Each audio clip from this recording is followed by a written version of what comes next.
মিটিয়ে দেবো। পালিয়েছে, শয়তান পালিয়েছে, এবার ধরতে হবে ওই রঞ্জিত।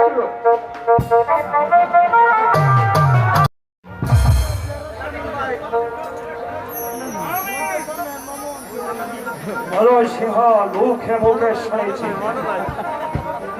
তুমি নাকি বিরুদ্ধের গরিমা দেখাও, কিন্তু কোথায় কোথায় তুমি?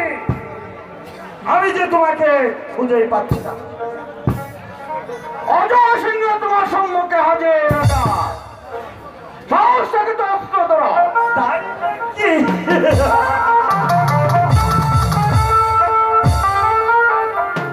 আমি জানতে চাই স্বেচ্ছায় তুমি সিংহাসন ত্যাগ করবে আর তোমার নিজের জীবনটা দিবে?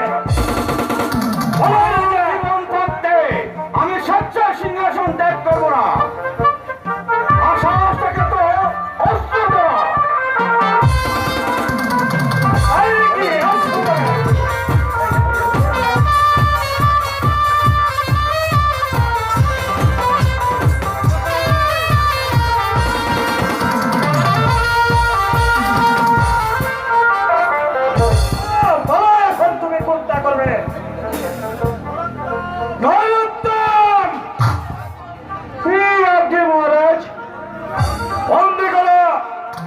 গর্বিত রাজাকে তাই করছি মহারাজ। বলো রাজা, এখন তোমার প্রাণ রোধ করবো না সিংহাসন ত্যাগ করবো? বলো তুমি কোনটা করবে? রাজা, আজ আমি তোমার হাতে বন্দি। তোমার যা খুশি তুমি তাই করতে পারো, আমার কিছু বলার নেই। উপায় নেই রাজা, উপায় নেই। এই সত্যি করে বলো তুমি কোনটা করবে? ভাগ্যের দোষে আজ আমি বিনা দোষে বন্দী হয়েছি, তাই আমার অনুরোধ আপনি আমাকে মুক্তি দিন। চিরদিন আমি আপনার বর্ষতা স্বীকার করব। সত্যি বলছো? অজয় রাজা কখনো মিথ্যে কথা বলে না। বেশ,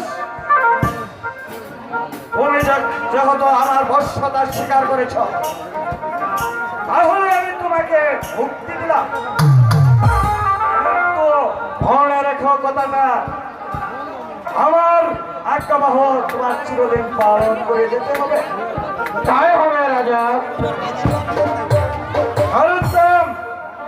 বাদলটা তুমি খুলে দাও।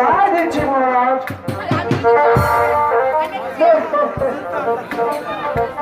রাজা, আর তোমার কোনো ভয় নেই। বর্ষ তুমি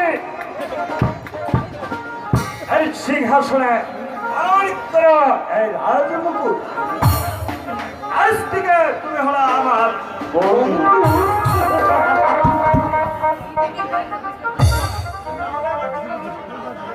তাহলে এবার চলুন হুজুর, যাওয়া যাক। তাই চলো নরোত্তম, তাই চলুন হুজুর।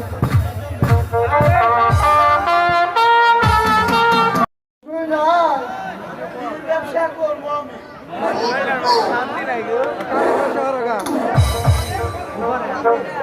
কেন নিয়ে বসে আছি, আমরা তো একবারে পাচ্ছি না। বাজারে দুজন না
দোকানে ভাই আমার খড়িগুলো নিয়ে আমাকে কিছু টাকা দাও।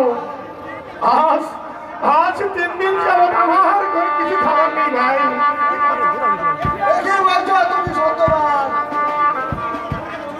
আজকে 3 দিন ধরে তুমি অনাহারে আছো। হ্যাঁ ভাই, ও ভগবান, সত্যবান সহায় আমার খড়ি নিও, আমাকে কিছু টাকা দাও। ঠিক আছে ভাই।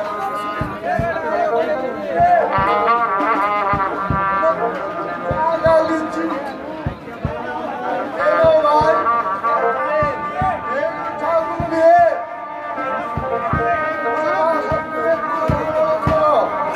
ভাই তোমার এই কৃতিত্ব ঋণ আমি কোনোদিন শোধ করতে পারবো না ভাই। জানি না আমার সত্যবতী এতক্ষণ বেঁচে আছে কিনা। আমি যাই ভাই, আমি যাই।